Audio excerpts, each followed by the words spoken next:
Ahora que ya sabemos que el fiscal general del Estado está a un paso del banquillo, que es algo inédito en democracia, ahora que el PP vuelve a reclamar su dimisión, no está de más repasar cómo se ha desarrollado su caso en los últimos meses. En primer lugar, es bueno recordar que el punto de partida, que la semilla de todo, es un bulo esparcido por Miguel Ángel Rodríguez, que es el jefe de gabinete de Isabel Díaz Ayuso. La secuencia es la siguiente. El 12 de marzo, el diario.es informa de que se está investigando a la pareja de la presidenta por presuntamente no declarar los beneficios que obtuvo durante la pandemia con la compraventa de mascarillas. Entonces, Mar, para desviar la atención, para dar a entender que esto era simplemente una cacería política contra Ayuso, ¿qué hace?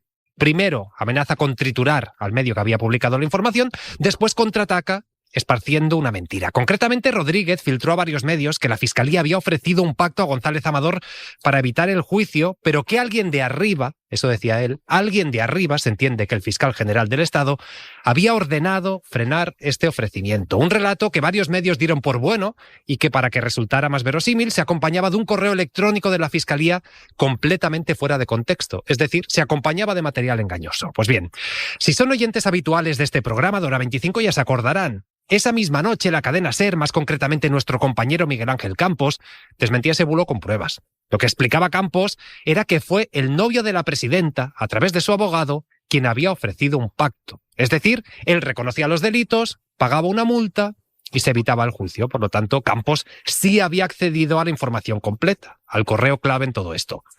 Después, por la mañana, fue la Fiscalía quien difundió una nota de prensa en la que aclaraba los hechos, y esto no gustó a González Amador, que se querelló por revelación de secretos ante el Tribunal Superior de Justicia de Madrid.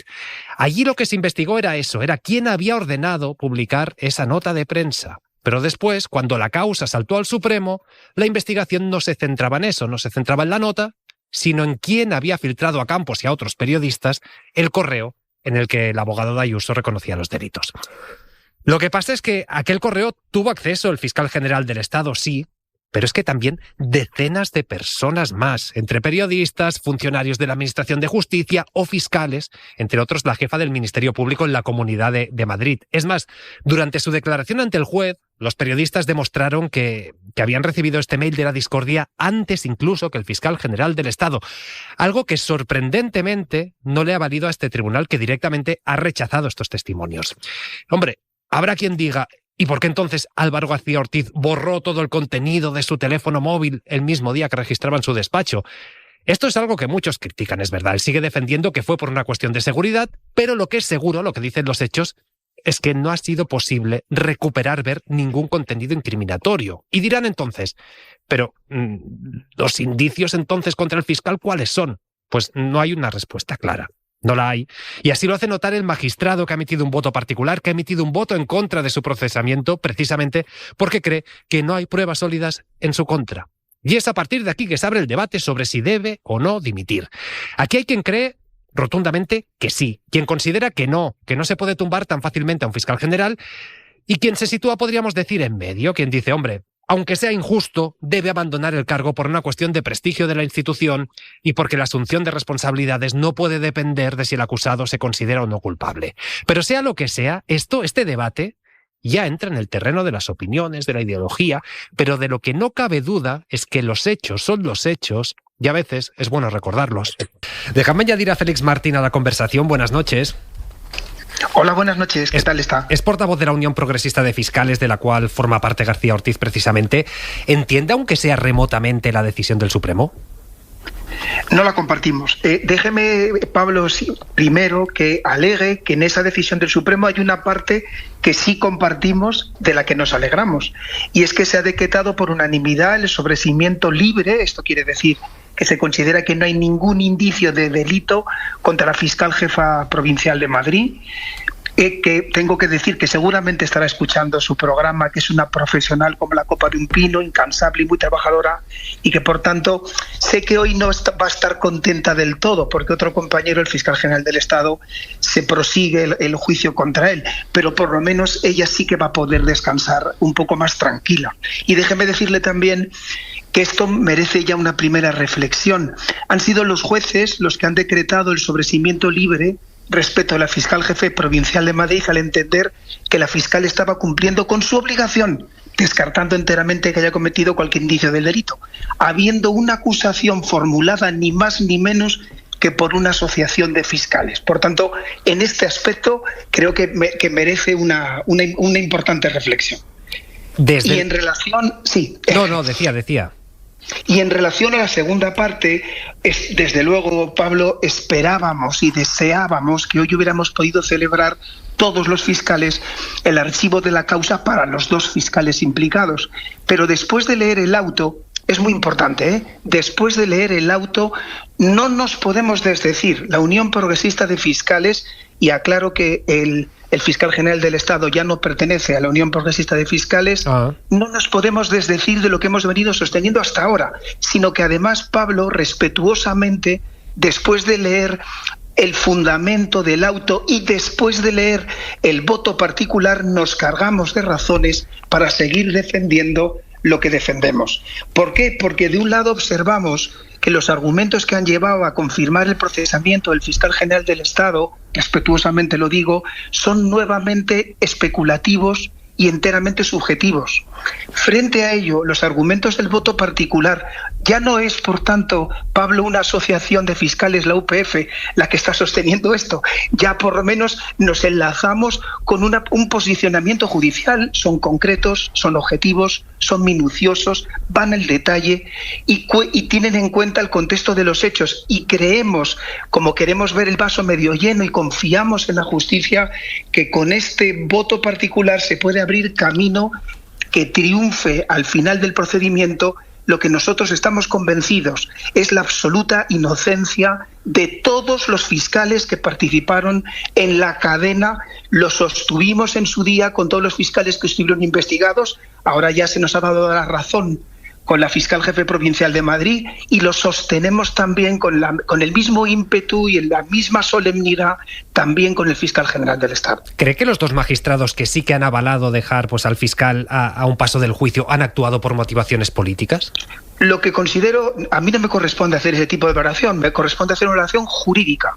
Y lo que considero es que avalan los razonamientos del magistrado instructor, que entendíamos que eran meramente especulativos, que eran meramente subjetivos. Mire, para las personas que nos escuchen, el Estado de Derecho implica que toda persona tiene que tener la tranquilidad de que no se puede abrir un juicio contra ella solamente porque el juez tenga a lo mejor la legítima, no tengo ninguna duda, su legítima convicción de la autoría. Pero no vale una autoría porque sí, o porque es una alternativa posible según su subjetiva y personal visión, sino que tiene que acreditarse indiciariamente que los hechos se produjeron de esa forma y solo de esa forma.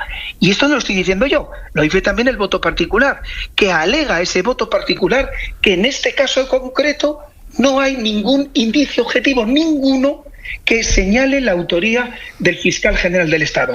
Fíjese, hay un párrafo de 3 líneas que dice el voto particular que me parece muy interesante. Dice, sí, cuando es el fiscal el investigado, en modo alguno le es exigible que acredite su inocencia. El cargo de fiscal general en sede penal no le añade exigencia suplementaria alguna a la de cualquier otro investigado.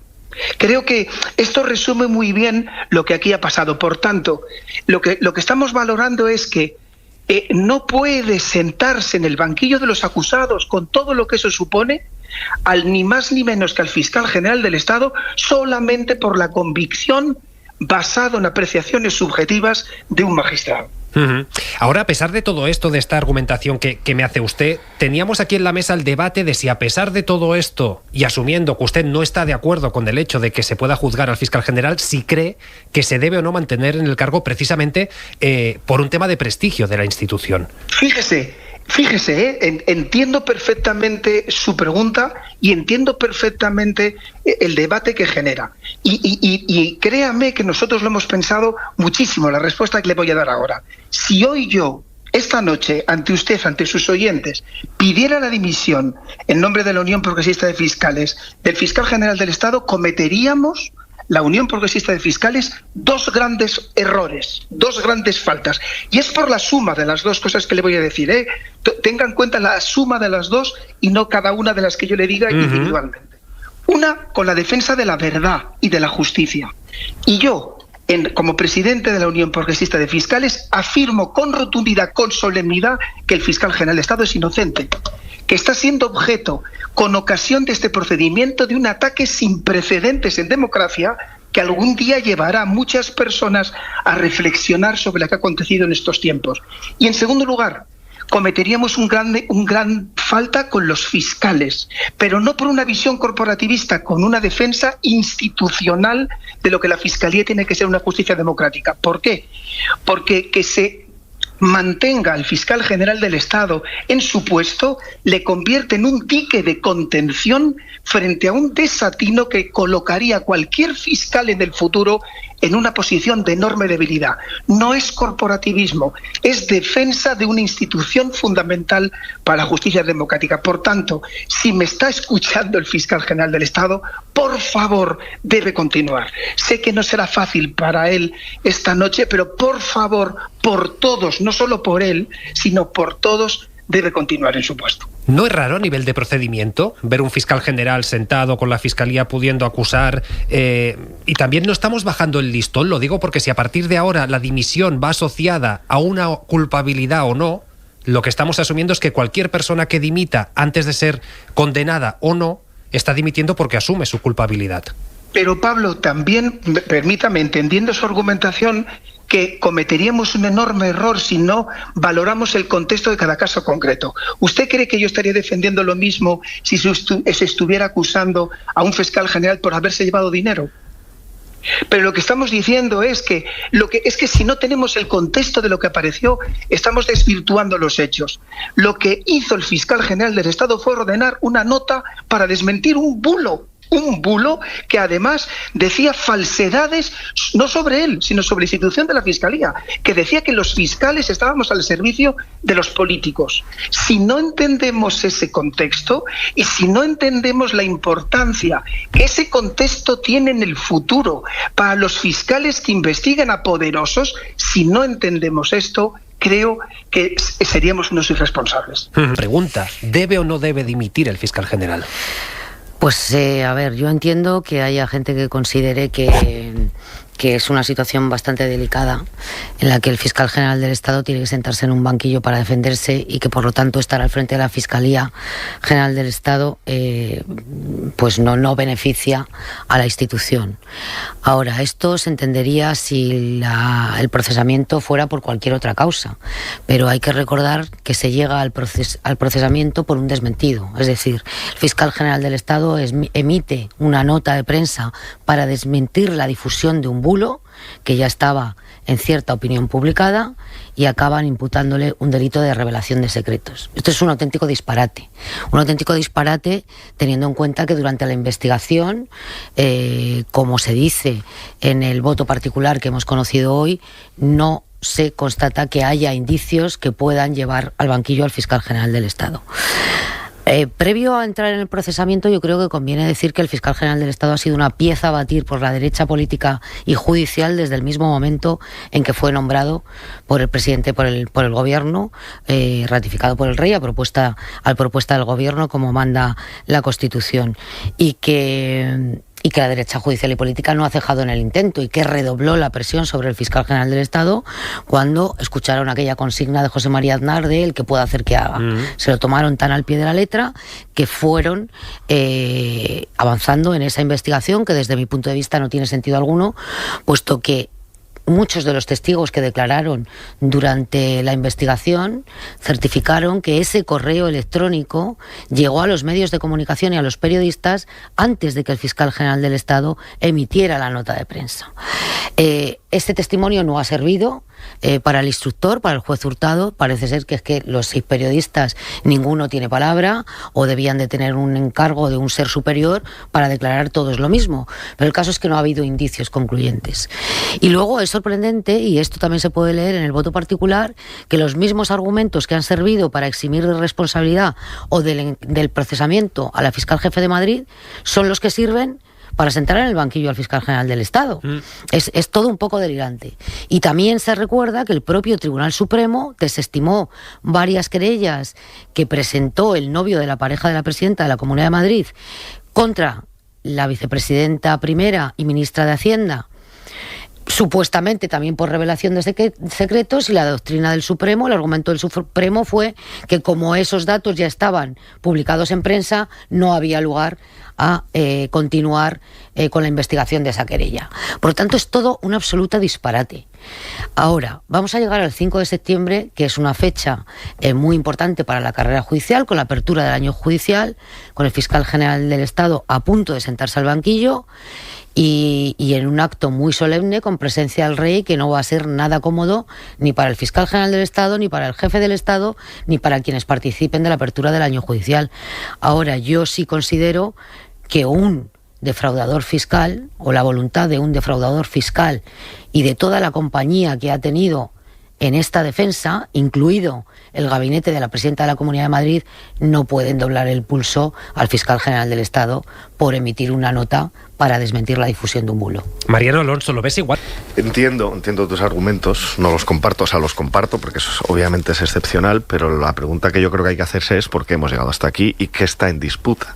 Si es simplemente un problema formal, procedimental, donde pues debería, por razones estéticas, formales y por todas las razones que señalas, apartarse, o estamos ante un choque de poderes. Uno ilegítimo en el sentido de que no elegido, en la sombra, que ejerce no solo, como decía Esther, a órdenes tipo la de Aznar, de quien pueda hacer que haga, sino que está permitida, digamos, esa lógica lawfare en parte de la judicatura, porque por arriba no se le para, y no se le para por arriba porque llevamos muchos años con una estructura de poder donde determinadas decisiones no se pueden tomar, determinadas estructuras de poder paralizan o creen ser los intérpretes verdaderos de la Constitución, de la ley, de la democracia, y todo procedimiento o proceso de ampliación democrático es amparado en esa lectura que no es democrática, que creo que está detrás.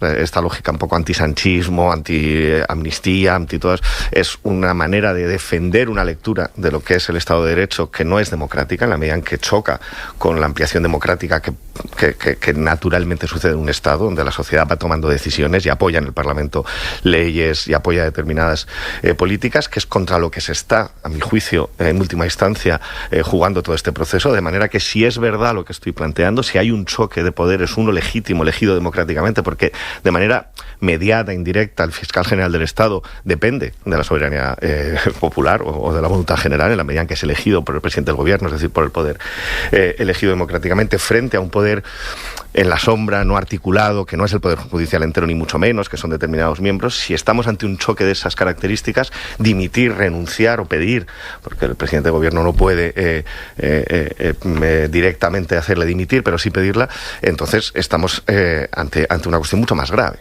que es que gana un poder en la sombra frente a una estructura que podríamos llamar democrática en sí misma, que es la de quién elige y cómo se elige un fiscal general de Estado. Entonces, yo no puedo dejar de referirme a la contundencia con la que se está exigiendo la dimisión del fiscal general del Estado por emitir una nota de prensa, y las escasas voces que escucho criticando que un alto cargo de la Comunidad de Madrid, que ha amenazado a la prensa, que ha difundido información falsa y que ha utilizado toda la estructura de la administración autonómica para defender a un particular, siga en su puesto.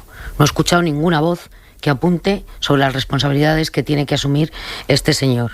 Segunda consideración. Efectivamente, como tú dices, Mariano, la derecha española ha descubierto en este mandato que el fiscal general del Estado lo nombra el rey a propuesta del gobierno. Debe ser que cuando gobierna la derecha lo propone el Espíritu Santo, ¿no?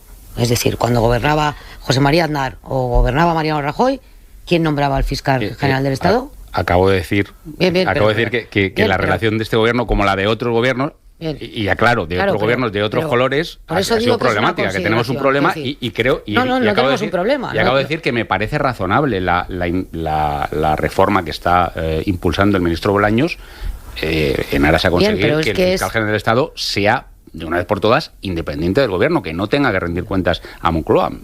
me parece razonable, la verdad. Bien, pues que nos parezca razonable cuando gobierna la izquierda y cuando gobierna la derecha. Es que llevo 2 días solo en hora 25. Que parece que no, que solo cuando gobierna la izquierda. Y luego una cuestión que yo creo que es mucho más de fondo.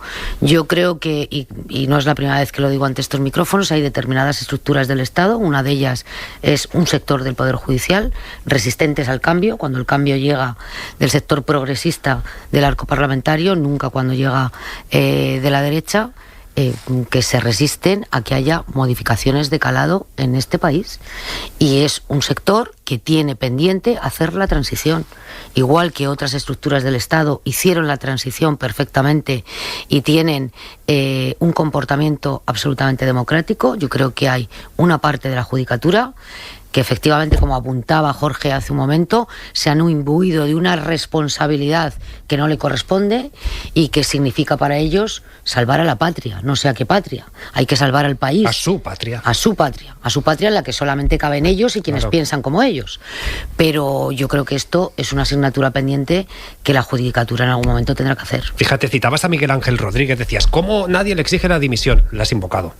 Ha escrito en Twitter esto que hace él a estas horas, se ha victimizado, ha intentado darle un relato heroico a lo que está sucediendo. Él dice, un español, González Amador, es libre de enfrentarse a todo el aparato del Estado y sus medios de comunicación y ganarles. Un ciudadano enfrente a la tiranía. La libertad aún es posible a pesar de los comunistas que nos gobiernen. Un ciudadano sin más armas que su abogado y su valentía lucha contra el Estado agobiante. Bueno, y así va siguiendo, como si no hubiera tenido, como decía Esther, todo el apoyo del aparato de la Comunidad de Madrid, y la prueba evidente es que él estaba haciendo a la sombra de su abogado, filtrando información. En fin, déjame añadir... Y luego tampoco es menor un pequeñito retrato del ciudadano, porque parece que es un ciudadano que pasaba por ahí. Claro. Es un ciudadano que cobró suculentas comisiones en la venta, por la venta de mascarillas en plena pandemia, que el dinero que ganó no lo declaró como debía a la agencia tributaria, que cometió 2 delitos de fraude fiscal que él mismo reconoció, otro de falsedad documental, y que, por cierto, quintuplicó su facturación con la empresa sanitaria, la primera empresa sanitaria contratista de la Comunidad de Madrid, la multiplicó por 5 desde que es pareja de la presidenta de la Comunidad de Madrid. Que no se nos olvide esto, porque es que parece que es un ciudadano que vive ahí en la calle Barquillo y que madruga todas las mañanas para ir a trabajar. Claro. No. Que el Supremo lo ha dejado a un paso del banquillo. El presidente del gobierno muestra plena confianza en Álvaro García Ortiz. En cambio, David Sánchez sí muestra apoyo sin matices al fiscal, mientras que el PP vuelve a pedir su dimisión. No tenían muchas esperanzas en el Ejecutivo en que el recurso prosperase, así que este nuevo revés no ha erosionado la determinación de estar al lado del fiscal general del Estado. Una determinación que ha explicitado desde Palma tras verse con el rey el propio presidente del gobierno. Nosotros respaldamos la acción del fiscal general del Estado, creemos en su inocencia y, por tanto, cuenta con el aval y el apoyo del Gobierno de España. Fuentes del Ejecutivo insisten, seguimos confiando en Álvaro García Ortiz y a la vez en la labor de la justicia. Se cree que al final el fiscal general del Estado terminará siendo declarado inocente. En el PP piden no esperar tanto, le quieren de salida ya. Es una auténtica vergüenza que los españoles tengamos que sufrir, pues que tengamos a un fiscal general del Estado, que es el que tendría que perseguir el delito, perseguir a los delincuentes, siendo causado, siendo juzgado y sentado en el banquillo de los acusados. Por eso desde el Partido Popular volvemos a insistir en algo que llevamos diciendo desde hace mucho tiempo. El fiscal general del Estado tiene que dimitir inmediatamente. Esta era Esther Muñoz. Tellado, además de pedir el cese, se ha referido con dureza a Álvaro García Ortiz. El fiscal general del Estado se ha comportado como un vulgar delincuente. Es el mundo al revés, porque Sánchez ha puesto todo al revés y porque Sánchez lo ha podrido absolutamente todo. En el PP remarca mucho que es la primera vez en la historia de la Unión Europea que el fiscal general de un Estado miembro se enfrenta a un juicio penal mientras mantiene su cargo. Nunca había pasado antes, subrayan, en ningún momento y en ningún país. Claro, pero aquí es importante preguntarse cuáles son exactamente los argumentos del Supremo para dejar al fiscal general del Estado, como decíamos, a un paso del banquillo. Pedro Jiménez, buenas noches. ¿Qué tal? Buenas noches. A ver, por entenderlo, Pedro, lo que viene a decir el Supremo es que, hombre, que es mucha casualidad que Álvaro García Ortiz quisiera conseguir el correo que demostraba que fue el novio de Ayuso quien pidió pactar con la Fiscalía y que después de eso varios periodistas pudieran acceder a ese correo. Los magistrados hablan literalmente de una relación temporal existente. En cambio, Pedro, los jueces sí exculpan a la fiscal provincial de Madrid. La Sala de Apelaciones refuerza el indicio que manejó el juez Ángel Hurtado para proponer abrir juicio al fiscal general. Los tiempos. El tribunal, por mayoría de 2-1, considera que Álvaro García Ortiz filtró a la cadena SER el correo con la confesión del novio de Ayuso de que había cometido 2 delitos fiscales. Y lo razona de la siguiente forma. Presta atención, Pablo. Dicen que se lo enviaron al correo, aunque no consta que lo abriera, a las 9:59 de la noche. Y esta emisora lo contó en Hora 25 a las 11:25. A las 11:46 sí que consta que el jefe de la Fiscalía estaba en poder del documento. Y en la web de la SER la noticia estaba colgada 5 minutos después. De esa relación temporal deducen que García Ortiz nos contó primero el contenido de la confesión del comisionista para dar la noticia en la radio y después nos filtró el documento para hacer la web. Los magistrados Julián Sánchez Melgar y Eduardo de Porres no se creen a los periodistas que declararon que tuvieron el documento antes que el fiscal general, no se creen que fuera el comisionista o el jefe de gabinete de Ayuso el que filtrara los documentos a sus medios afines y no se creen que otra fuente de información pudiera facilitarnos el correo electrónico. Se trató de una actuación coordinada e impulsada personalmente por Álvaro García Ortiz, dirigida a facilitar a la prensa un documento que contenía información reservada de Alberto González Amador y que no debía publicarse. Además, reprochan al fiscal general que borrara su móvil y desactivara su cuenta de correo porque es de común experiencia, dicen, que un borrado de datos se hace de elementos que pueden resultar desfavorables. En lo que están de acuerdo los tres es en censurar las afirmaciones del juez instructor de Ángel Hurtado cuando implicó a Moncloa en el caso. Y es significativo, Pedro, que uno de los 3 jueces que ha revisado este caso no ve ningún indicio sólido contra el fiscal y por eso ha emitido lo que se conoce como un voto particular. El voto discrepante es de Andrés Palomo, que iba a ser el ponente de la decisión de la sala, pero se quedó en minoría en su intento de absolver al fiscal. Este magistrado considera que no existe un fundamento indiciario suficiente que posibilite una condena y que lo que hay contra el investigado es harto insuficiente. Recuerda Palomo que el derecho penal de autor no tiene respaldo constitucional, la responsabilidad penal, advierte, deriva del hecho acreditadamente cometido. Son las acusaciones las que deben acreditar su posición. La fase preliminar de investigación en el proceso penal, añade, sirve no solo para preparar el juicio oral, sino también para evitar la apertura de juicios innecesarios. Y para enviar a alguien al banquillo no basta, concluye, con una narración trabada, verosímil, como si de una obra de ficción se tratara. Pues a partir de aquí, Pedro, la gran pregunta es, ¿y ahora qué? Es decir, ¿qué plazos se abren a partir de ahora? Ahora la causa está pendiente del auto de apertura de juicio oral que previsiblemente Ángel Hurtado hará público después del solemne acto de apertura de tribunales presidido por el Rey el próximo 5 de septiembre y que acoge, no nos olvidemos, los discursos de la presidenta del Poder Judicial, Isabel Perelló, y del fiscal general, que todavía es Álvaro García Ortiz, que ha vuelto a insistir su entorno en que no piensa dimitir. Ese día, el 5 de septiembre, solemne acto de apertura de tribunales, Álvaro García Ortiz presentará la memoria anual del Ministerio Público en el Tribunal Supremo a un paso de sentarse en el banquillo.